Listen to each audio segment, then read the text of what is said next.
রাত্রি খাওয়ার জন্য সিদ্ধ করা ডিম ভেজে খেলাম। আসসালামু আলাইকুম, কেমন সবাই?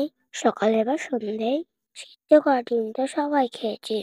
আজকে বানাবো সস দিয়ে খাওয়ার জন্য ডিম ভাজে। ডিমগুলো শক্ত করে সিদ্ধ করে নিয়েছি। ডিম এমন একটা জিনিস সবাই পছন্দ করে। ডিম দিয়ে যে এরকম রেসিপি বানানো যায়।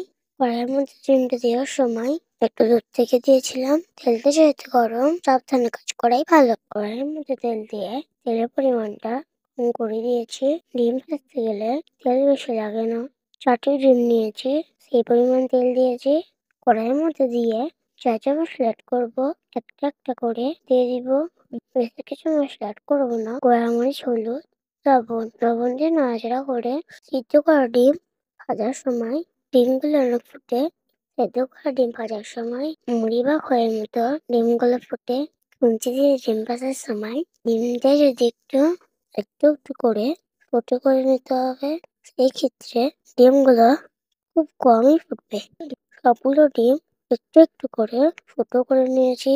মশলাগুলো দিয়ে বেশ কিছুক্ষণ নাড়াচাড়া করে লাল লাল করে ডিমগুলো ভেজে নিয়েছি। সস দিয়ে খাওয়ার জন্য ডিম ভাজি বানাচ্ছি, তাই মশলাও কম দিয়েছি। অনেক রকমের তো ডিম ভাজি খেয়েছি। সস দিয়ে খেতে যে কি মজার, একবার না খেলে বোঝাই যায় না। অল্প কিছু শসা কুচি আর সস দিয়ে ডিম খেতে যে মজা।